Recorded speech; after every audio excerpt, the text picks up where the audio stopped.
really quick, while I have you. Philo, have you heard about it? Oh, it's the best. They're giving you 25% off 2 months of Hallmark, Lifetime, Up, GAC, the sorts. The movies we're talking about? Philo. 25% off.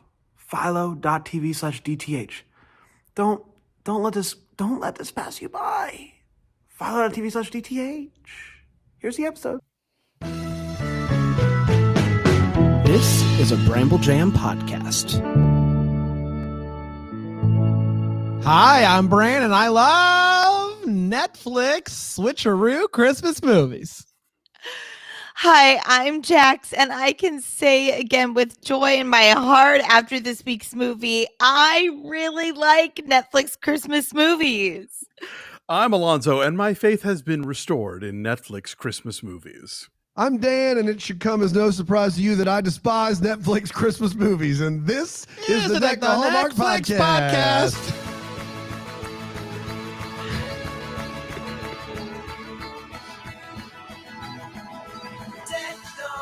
I know that I've messed up the intro like at least 6 straight times when we're not not the three of us. Right.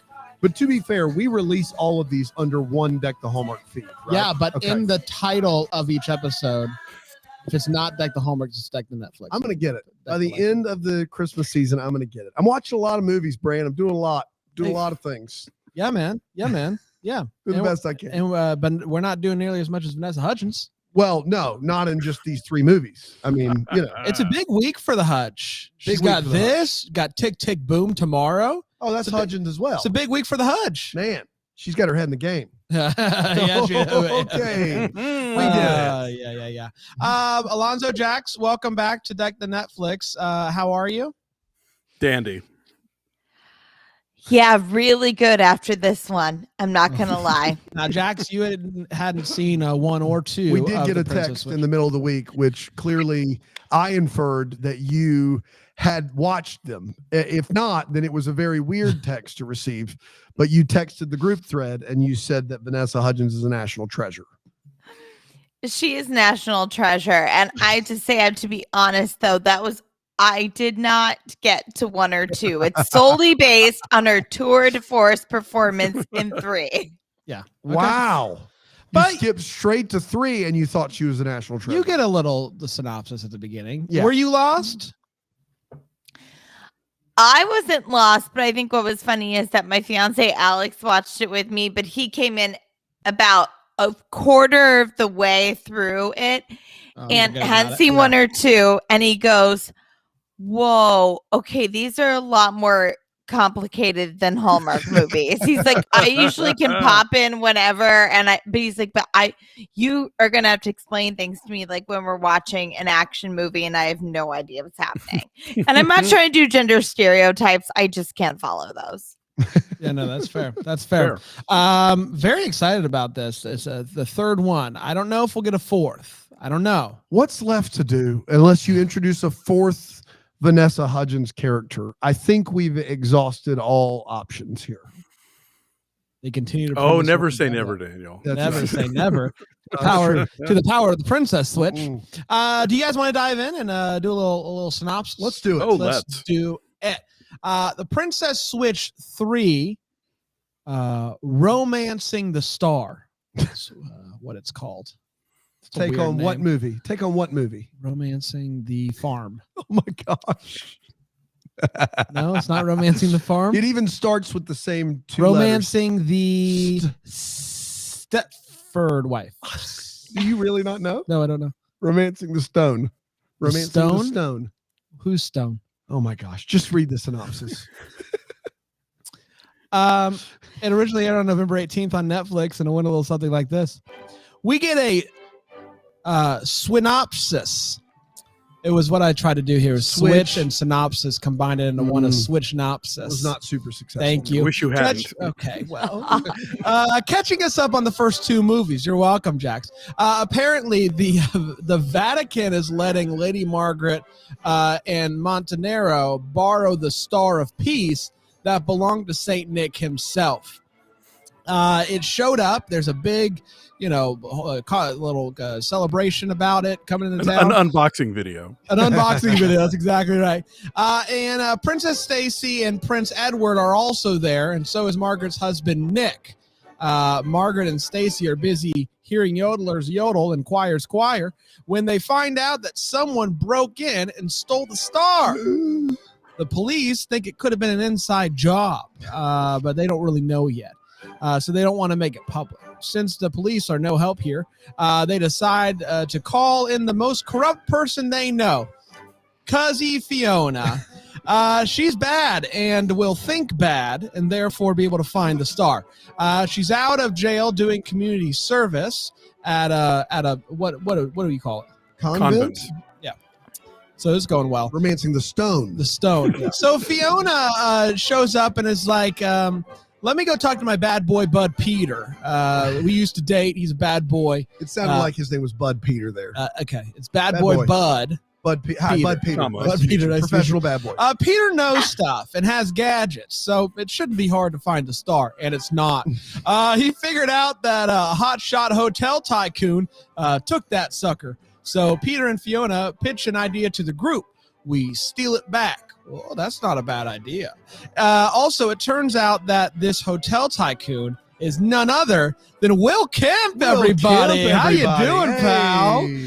So Fiona and her two pals agree to join Peter for the heist. The two pals from the second one. You remember those two? Yeah, sure do. In the days, I will give you $1 million if you know both of their names.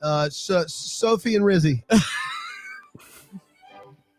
Sure. Here's $1 million. In the days leading up to this, Peter and Fiona spend a ton of time together, really, chummy. Despite having quite the past and all the chemistry, they claim to have no feelings. Liars! But that doesn't stop Peter from helicoptering her to an ice skating rink and slow dancing with her in the middle of the ice skating rink while people skate around them. It's romantic. They almost kiss, but end up slipping on the ice, falling, and laughing. They're preparing for the heist, and Fiona shows off her flexible skills and how that could be come in handy with lasers and stuff. If you got to jump around them, she can do that. But she needs to be at the party with Will Kemp. So how is she going to be with Will Kemp? It's a princess switch. Turn it over and switch. Lady Margaret agrees. Queen Margaret, thank you very much. I'm so sorry. Queen Margaret. Decorum. Agrees to act like Fiona so that Fiona can go down to the basement and be flexible. Fiona trains her in the art of being Fiona, and Margaret crushes it as she does. Peter asks Fiona on a date. Says, hey, after this whole thing's over, we should, do a little something. And she says no, and they get in a little fight, and he offends her by saying, you're just like your mom. It's heist night, everybody, and they all go to the party. Stacy gets a call, and apparently the disciplinary people that were going to meet with Fiona after the holiday to check up on her and let her know if she needs to do all the community service or not, they need to do it before Christmas. And so what do we do here? What do we do? Princess switch. It's a switcheroo. Stacy decides I could do it. She dresses up like Fiona and goes on her way. At the party, Margaret and Will Kemp tango, while Fiona does her type of laser tag thing where she goes there is over. No laser tag. But it's a laser like tag. You're in. I'm going over now type of thing. She hops over lasers. Is the long end of the short end. They get to the crown, but the alarm goes off anyway. So she runs out with the crown and in a bag, and Peter says, I'll distract him. Stacy and the prince what? Oh, they convinced the discipline crew to let Fiona off the hook. So good, that was important. They all meet back at the castle, and when they open the bag, no crown, just basketball. Get your head in the game. Peter stole the crown. She gets a text from Peter saying to meet at this boarding school that they went to as kids, but doesn't tell anybody about this text because, why would she? And she says, I'm actually going to leave the country and not spend Christmas with the family. She shows up, and Peter got Fiona's mom to show up, and there's a big pass there. Fiona's mom's essentially the worst, is what you need to know. Fiona's mom's trying to make things right, but she doesn't want to, and she gets really mad at Peter for putting her in this position. But she ultimately ends up giving her a change of heart and hugging her and bringing the crown back to the castle because Peter gave that to her as a solid, I guess. So it's the night of the big Christmas tree lighting, and everyone is there, and the star is on top of the tree, and Fiona sees everybody loving each other and kissing, and she's sad. And then Peter shows up and said, "You can't get rid of me that easily." The tree is lit, and boy, is it lit. Oh, yeah. The fireworks fire, and Vanessa Hudgens kisses 3 different guys back to back to back, the way God intended. And that, my friends, was The Princess Switch 3, Romancing the Star. We did it. I realized that in the synopsis I was saying crown, and when I said crown, I meant star. Yeah. So- And you said prince, you meant king. There's a whole lot. There's a lot there, I think. I will say the words that I said, because I couldn't remember who was who, I took it from Wiki. So I wasn't making any Gotcha. assumptions. I was taking it from the listing of their names on As you did. on the line, because I couldn't remember who's a prince and a queen and a lady. It's tough. And where Kevin is all movie, it's a whole. It's the whole Yeah, thing. Let's take a quick break. We'll come back. We'll break this movie down with 4 segments. Let everyone know our thoughts on it here on Deck the Deck the Netflix. Netflix.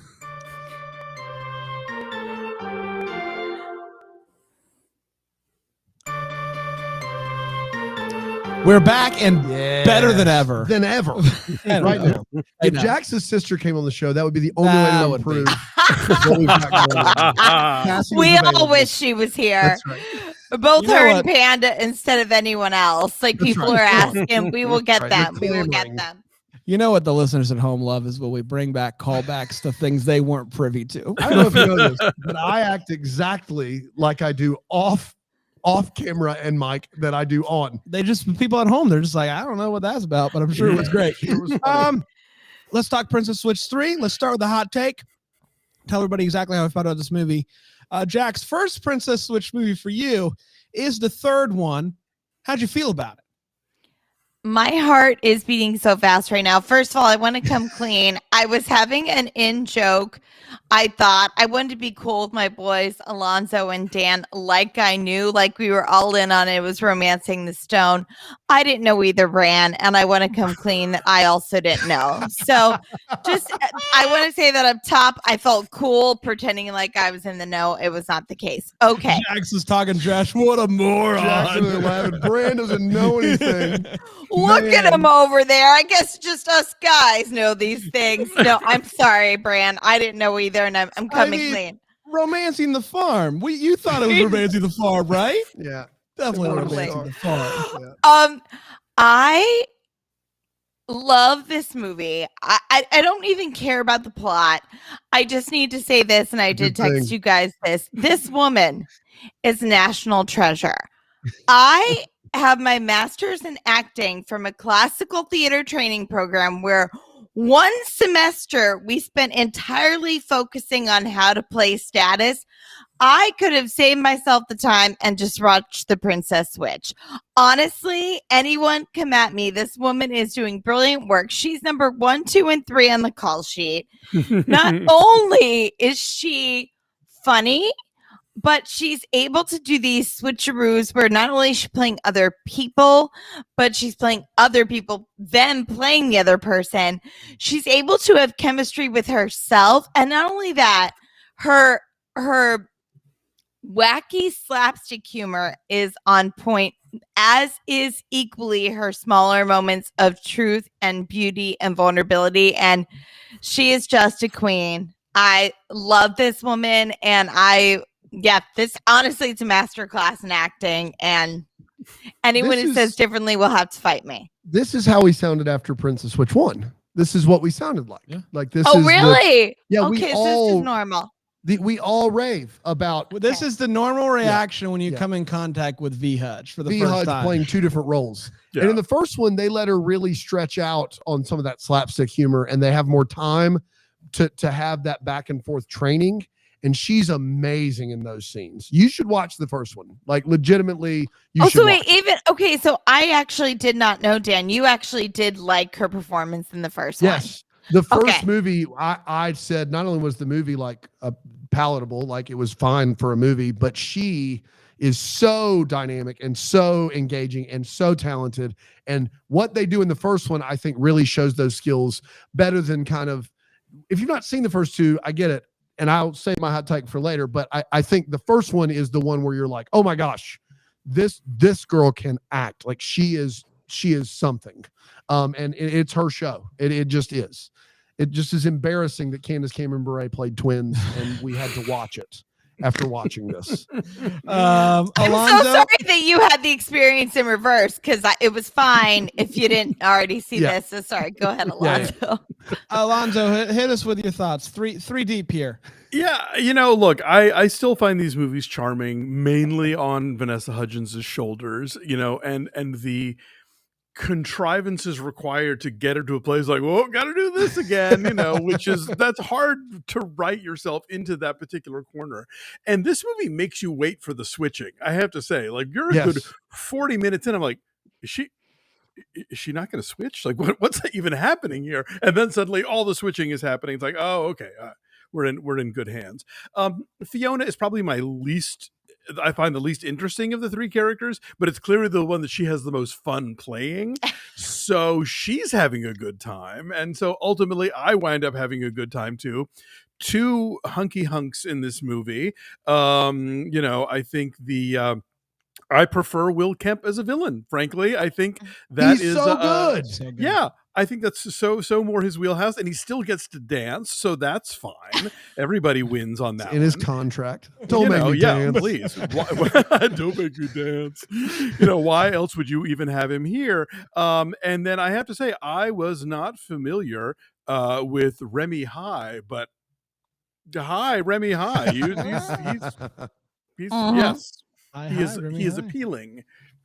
Mm. And Amanda Donahoe as the mom, British actress from way back, like did a couple of Ken Russell movies back in the day. So exciting to see her too. To be fair to his sequel, how do they make this? My rule of thumb is they made a Weekend at Bernie's 2. And if we can have two movies where they have a corpse trying to pass as living, then we can do anything at least twice, I believe. That's my rule of thumb. Weekend at Bernie's again. That door has been opened. That's right. There's no way the corpse lasts. Still dead. Weekend at Bernie's 2, still dead. The corpse lasted 2 Gee. movies. Corpse like they've embalmed that. Taxidermy. It's just phenomenal. So yeah, I said in our preview show, Dan, you'll remember. You listened. Yeah, I listened. I was there for that. That while I was plenty excited about a third Princess Switch, I was hoping this year we would have gotten something else Christmassy and Vanessa Hudgens. We've seen 2. What can we do? I was wrong. Not only did I love this, I want another. Just keep them coming. Oh, man. We can keep going until the good Lord himself comes back, because and maybe that's what he's waiting for. More of these. We need to get at least 6, and then the Lord will come back. So God's up there and he's like, I should come back. Wait a minute. We need more. The Lord Princess was Switch movies? actually ready to come back, and then he saw the first one. And It it was like, whoa. you know what? Is there Maybe going to be a I'll do- sequel? I wait a couple more years. Sorry, everybody at home. Yeah. I love this movie. I thought it was so much fun. I started the movie with Fiona being my least favorite, and I loved her by the end That's of this because movie. by the end, everyone is Fiona. All 3 of them are Fiona.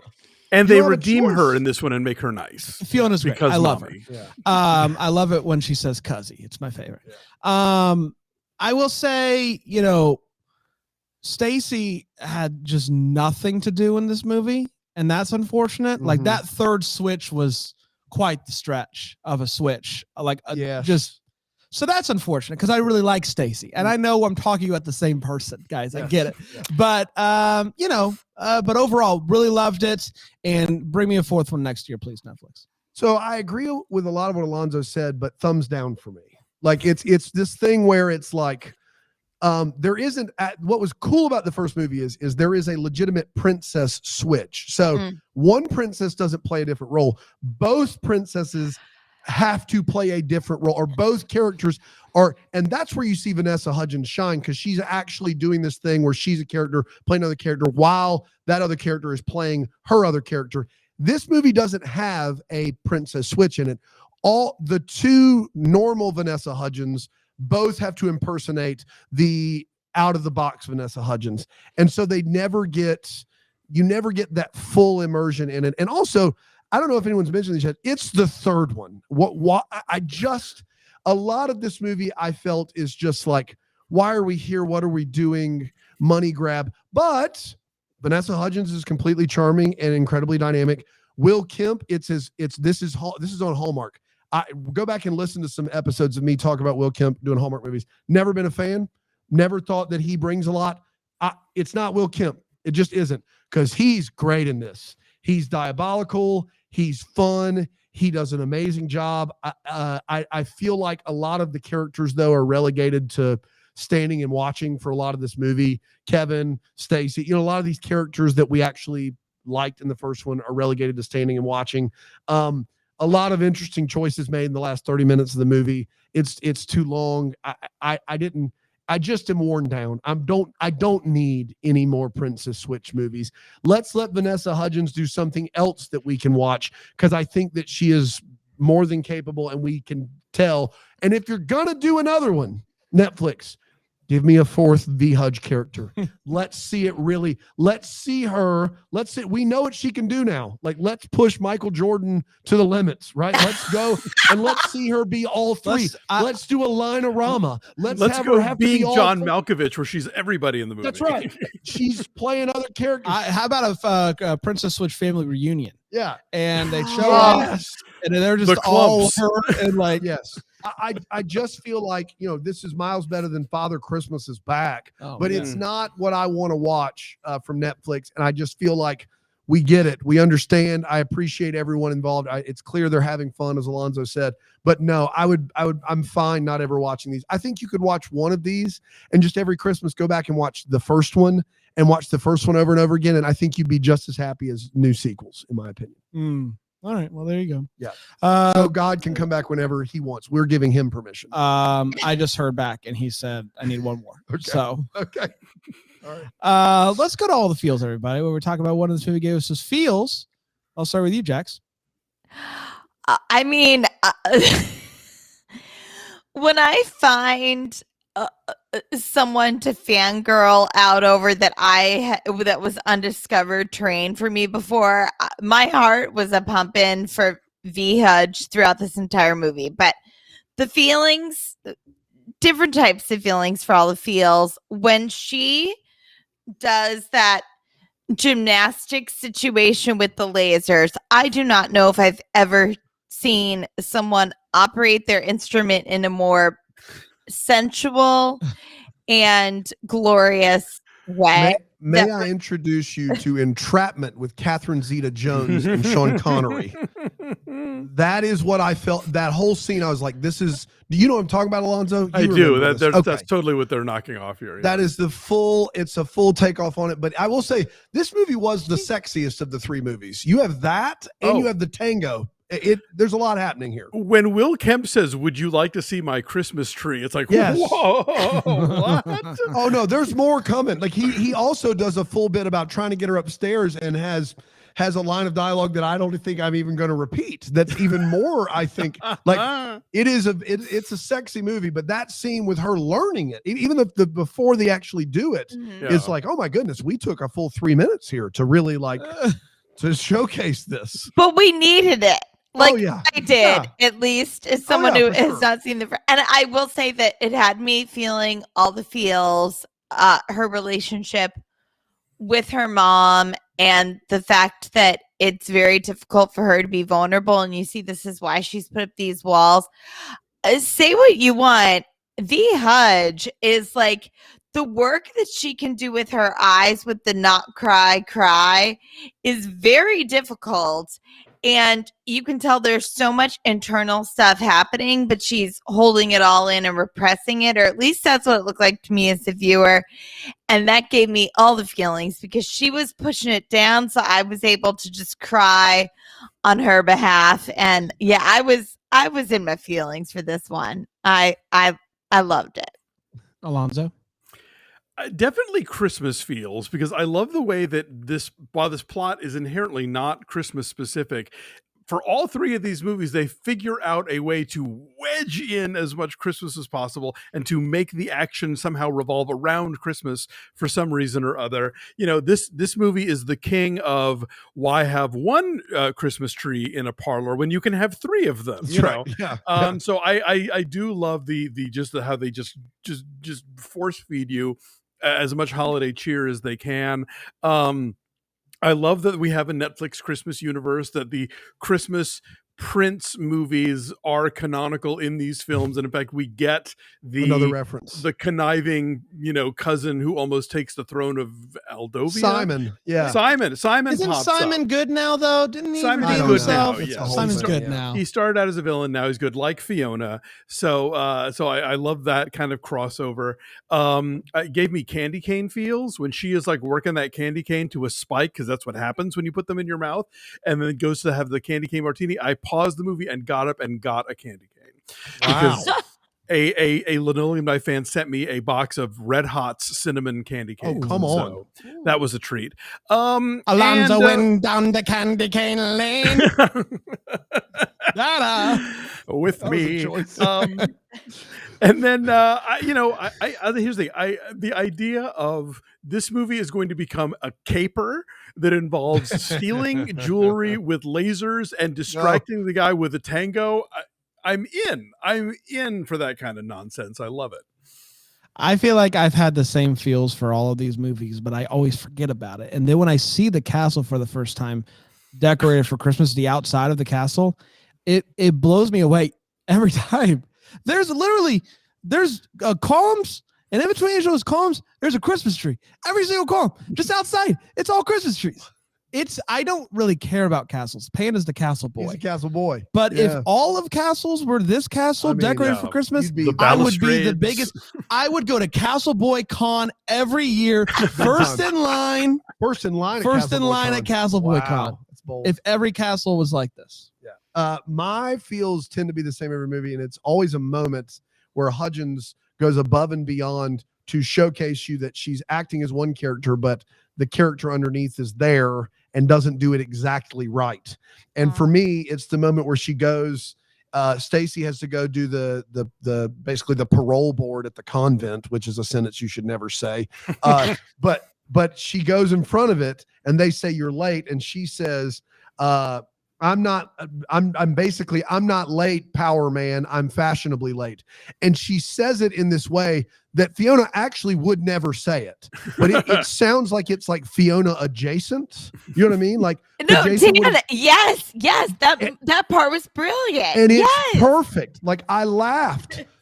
I got you got an audible laugh from me because it's like this is someone playing someone else. They're not going to do it perfect. That is, But it's not bad, and that's what makes No. it so good. Like I hate when people go yes. so. Yeah, I agree with you. That It was is- so it is good. her best attempts to be incognito and play a character, and it is the perfect imperfection of it that I am consistently amazed with. Did I need a third one of these? No. Is it just turns into just absolute just hogwash by the end? Yeah, but that was impressive, and I'm here for it. This one or Weekend at Bernie's too. Boy, Weekend Bernie's 2 is a classic. I mean, how many times can you resuscitate a corpse a second time? to You said it, pal. We're gonna take a quick break. We'll be right back here. gotta dig that up.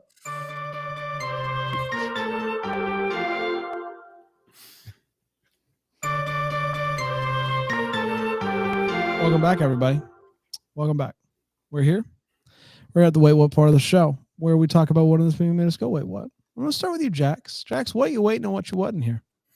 What am I waiting? What am I wanting? I was wondering if, and sorry, I am going to get all the names mixed up because just everyone is V Hudge to me. That's but right. Yeah. when Queen Margaret is playing Fiona, and she deliciously plants one on Will Kemp, who I agree is the perfect villain in this.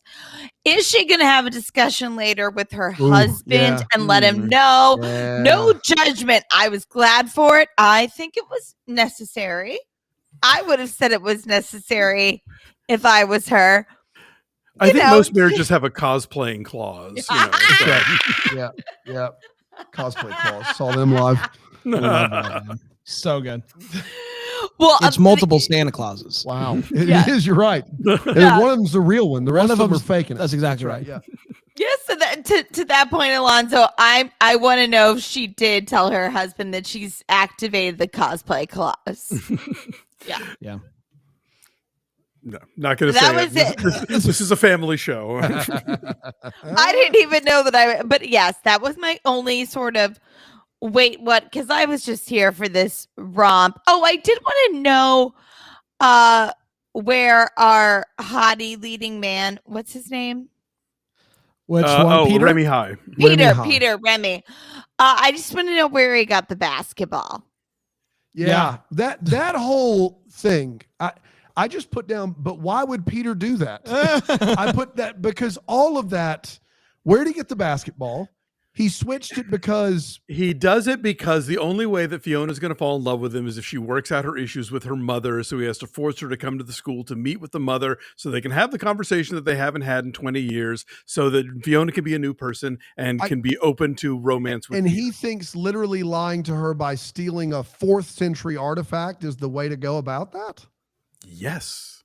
Wow. It does Boy. work. You don't? It does Boy. work. Man. Oldest trick in the book, Dan. You wouldn't get it. Alonzo? Okay, so at the convent of Our Sister of Perpetual Mugging, we have Fiona scrubbing the floors in her like crazy blonde hair with the roots, and I'm thinking like, what nun is touching up that Khaleesi do? You know, and later in the movie, you do see her carrying a couple of like wig stands with different blonde wigs on them, and I'm like, okay, well maybe that's an explanation, but it's like, you're still going to wear that while scrubbing the floors of a convent? Like, just give yourself a break and just put on like a nice head wrap and like, you know, let's just move past it. Fashion with Alonzo. The Look, Khaleesi I'm dude, man. about I love that. practicality here. Is Will Kemp wearing an evil nose? Ooh, I didn't notice that, but I'm There here for were this angles where I discussion. was like, does he have like a fake nose to make him look more villainous? Or is it just the acting? I wasn't entirely sure.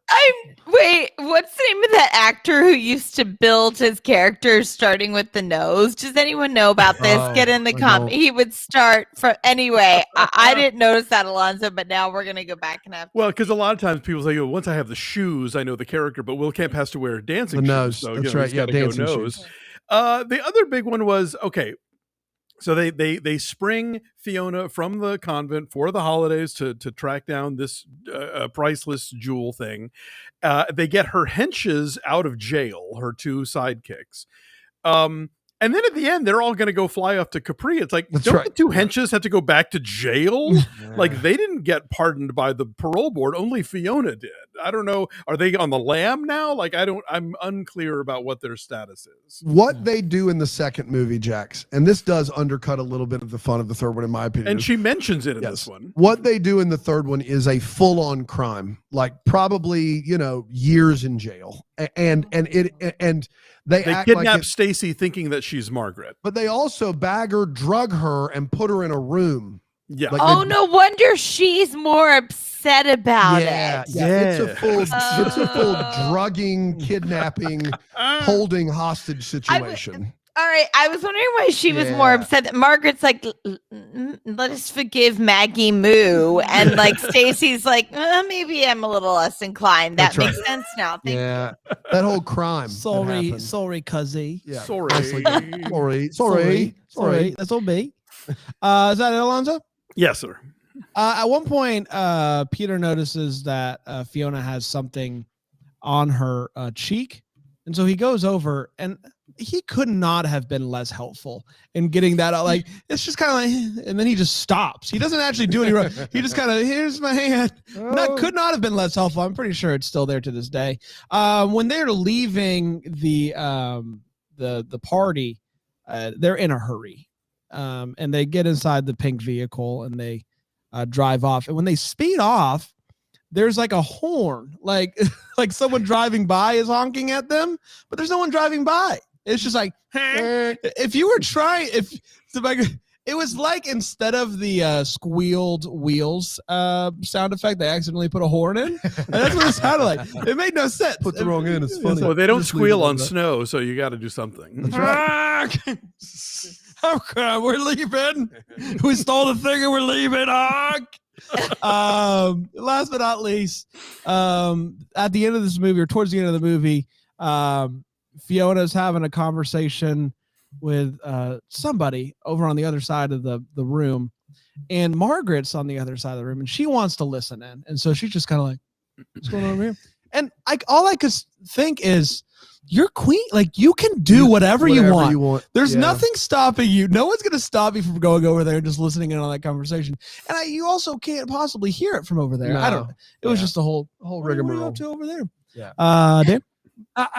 This is one of these movies where you really don't need to think about anything too much, and that makes the wait what section less fun, because where do you get a basketball? And that's a great one. You know what I mean? But most of mine center around this 4th century artifact that they throw around like it's like a 1990s French horn. Like, they're just like, it's kind of old and important, but we don't know, or Saint Nicholas, like the original Santa Claus, 4th century, had a star that was bejeweled that he put on his tree. That's the way we're supposed to understand this. And then they will literally give this thing out to anyone who asks for it. That's what I understand. And then go ahead, Alonzo. No, who will then themselves display it, not in a museum behind a glass case, but at the top of a Christmas tree. That's right. They're going to put this thing on top of a Christmas tree. Outside. On top of an outside, real life 4-story Christmas tree. They're going to put a 4th century, okay? Elements be damned. In the 300s AD, okay? That is a long time ago. 1700 Fiona comes walking years in ago. Fiona comes walking in with it in her bare hands, and the guy who is like in charge of it's just like, oh, there it is. Good to see it. And then they're like, oh my goodness, look at this. And they're like, we gave it a polish. You did what now? That Balsam Hill guarantee lasts a very long time. You just took out like some Windex and we're like, let me give this a quick spit shine. It's only 1,800 years old. They spray it on there. The whole thing just patinas, just like done. I couldn't get over just the cavalier attitude. The only person in this movie that's treating this with the respect it deserves is the villain. Yeah. Like, he at least has this, in what appears to be some sort of humidor and climate control. And like, he's the one that's like, hey, this is this is going to disintegrate if we don't treat it. It's 1,800 years old, people. Like, the guy at the end of Indiana Jones and the Last Crusade is like, man, that's old. Like, it's just old. I can't, it's very hard to wrap my brain around why. And the church is just like, yeah, we just flip with who wants it this year. Sign up for the raffle. Like, I don't know how that's possible. And then the other one that I have, and it's just tough sledding. Will Kemp has what has to be the worst security team on the planet. I don't know how else to say this. And this you mean is the two everyone. guys? This is from the guys watching the security cameras to the boots on the ground. They are all insufferably bad at their jobs and should be fired. The guys watching the screen, the alarm goes off and he's like, should I push the button? His hand's over the button. He's like, should I push it? The alarm's ringing. Should I push this button now? Let's think of this through. And then he decides. If the alarm goes off, why do they need another alarm for the alarm? All right. Why is there a manual button? Great question, because he's got a bunch of doofuses running it. But here's the thing. He sits and he decides not to push the button. And his reasoning is maybe a vibration from the music set off the secret alarm system. Maybe the music was like, the alarm was like, bam, bam. It was like the horn that you heard. Yeah. Maybe the alarm system was that finicky that heard some sort of vibration, was like, the alarm goes off. So then he decides, because of that reason, I'm not going to push it. Then he pushes it, and then they don't secure this building. There's two guys with flashlights, not guns, chasing after a group of idiots in a flower van filled with flowers for some reason. Still, why is the van filled with flowers? We don't know, but they can't catch them. They don't stop them. There's no walkie-talkies. It's two guys with magnolites running around with an 1,800-year-old artifact in pursuit. I just, it's bad. It's just not proper planning. And mind you, the vibrations from the music, it's not like they had, a noise metal band playing at the sing. No. It's a string quartet that does It's a tangos. string quartet. Yes, they weren't dubstepping over there. That tango, though, it's got that low end. And it just really does. thumps the top Man, thumper. that's what I got. We did What the Flicks? It's part What of the in show. the flicks? What in the flicks do we got today, Brand? Hey, welcome to What's in the Flicks. I'm Danny Flicks. This is Brandy Flicks. Welcome to What in the Flicks. Oh, I hate you. That's where we wonder what could have been, maybe having some clarity questions that we still have. Jax, what are you still wondering about? What's going to keep you up at night in regards to this movie? Well, something that tickles me, and that now I'm thinking that I know we're all in varying degrees of whether or not we need a fourth one. I say yes, having not watched the other two, but what I think would be really funny is, do you guys remember the whole Kristen Wiig sketch of like, don't ask me to sing, okay, I'll sing I thing? referenced it earlier. I said, don't make me dance. Oh, no, I thought that's what you were doing, but then I wasn't sure if that was a romancing the stone moment. So I didn't get it, but I thought I got it. I do a "Don't Make Me Sing" bit way more often than I should on Oh, this podcast. yeah. When I saw Christmas in Harmony, my immediate thought was Dan is going to do "Don't Make Me Sing." I and did. you We all did it. We all did it. You were right. You've listened to a few It episodes. was "Don't Make Me Sing" the movie. I mean, That's right. It really all was. good. You're right. The Well- whole movie. I'm not going to sing. Speaking of Don't Make Me Sing the movie, I think it should be called Don't Ask Me to Switch. All right, I'll switch. Where she plays That's right. every character.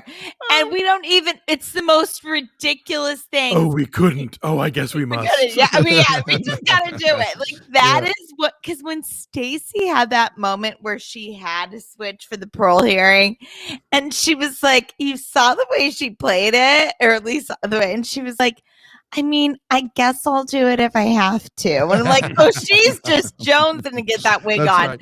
So That's right. yeah, I'm humbly asking Brad Kravoy, the team, everyone who made this possible, V Hudge, if she's not still recovering from what it had to be an exhausting movie to film. I would love that for number 4, but with a lot of self-awareness. And I think that that'll be extra magical. So I think my humble Christmas wish. I think they should do a Princess Switch 4, but at Halloween. And for some reason, they have to switch and go to different parties. Ooh. So they're switched, but dressed up as. So it's layered. It's a layered switch. Wow.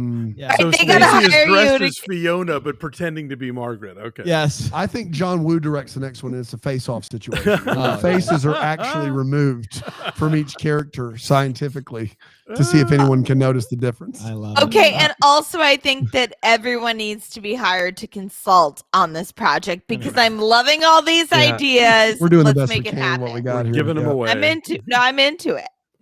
Alonzo? The only thing that kind of struck me as moving onward is they make a big deal about, Fiona to get in good with Will Kemp says, well, maybe I'll sell you my estate and you can turn it to a hotel.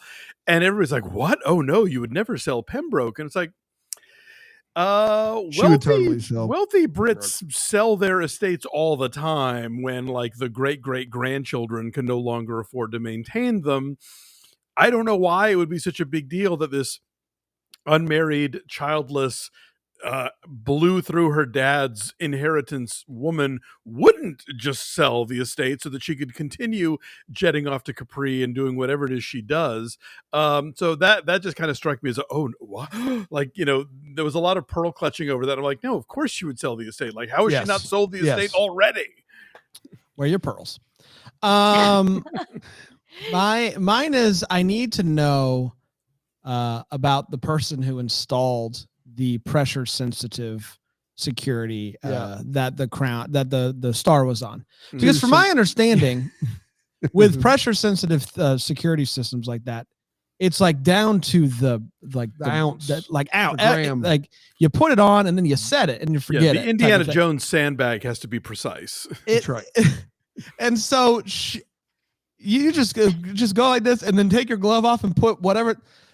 Yeah. That is it's a bad system. It's a bad system. And I want to know who that person was that installed bad employees. Yeah. And what his reaction is when he finds out. It's of a piece with the rest of the security. I think that's right. Yeah. Part and parcel. I've got two. One is the church loaned the Christmas star to a guy named Harry the Horrible. I got to hear that. I know they tell a little bit of that story. I'd love to see what Harry looks like and why they thought he was trustworthy. He won the raffle. But the biggest one is that this movie is so unrealistic in every way except for one, and that is that rich people don't go to prison. And so I would love to see them find a way to make if we're going to do a fourth one, like let's let Fiona and those two go to prison somehow together. And then they got to get her out of prison, but make sure she stays in prison. And so one of the queens has to actually go to prison. See, now we're doing something here, and we have actual consequences for rich people, which would be wild. So that's what I've got. That would be wild. Jax is in. I can see it already. I do not hate that. I'm intrigued, and I like that there's accountability for rich people. I love it. Or we go full Tale of Two Cities, and there's a revolution being led by the fourth Vanessa Hudgens character. Yes, in prison. Yeah, there's one in prison that shouldn't be in prison. Oh man, it writes itself. It's a Weekend at Bernie's situation. There's a dead Vanessa Hudgens. They all take turns playing dead. It's Margaret's dead mommy. They bring her back. It's a whole thing. We did, everybody. Congratulations. We are off next Saturday because it's Thanksgiving, of course, weekend. So we're not.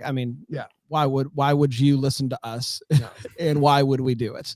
And so we'll be back the following week with another one. I think it's The Boy Called Christmas. It's the big. Oh wait, are we not recording? I canceled Thanksgiving with my family. Yeah, we're not recording Thursday. Okay, cool. No worries. Listen, I'll see if I can. I can come by. We'll have Thanksgiving together, just the four of us. Super great. Popcorn, toast, cold cereal. Oh, it's gonna be awesome. All the staples. Yes. Until 2 weeks from now, and until tomorrow, if you're just here for Deck the Hallmark. Well, no, Monday. We won't do Sunday episodes. No, gosh, I need a break. Clearly. Until then, may we be the first to wish you a Merry Christmas. Deck the Hallmark's a Bramble Jam podcast. It's presented by Philo TV. It's produced by Brandon Gray and recorded live in Greenville, South Carolina. Set decor is by Plum at Haywood Mall. For more information on Deck the Hallmark, you can go to deckthehallmark.com. For more information on Bramble Jam Podcast Network, you can go to bramblejampodcast.com.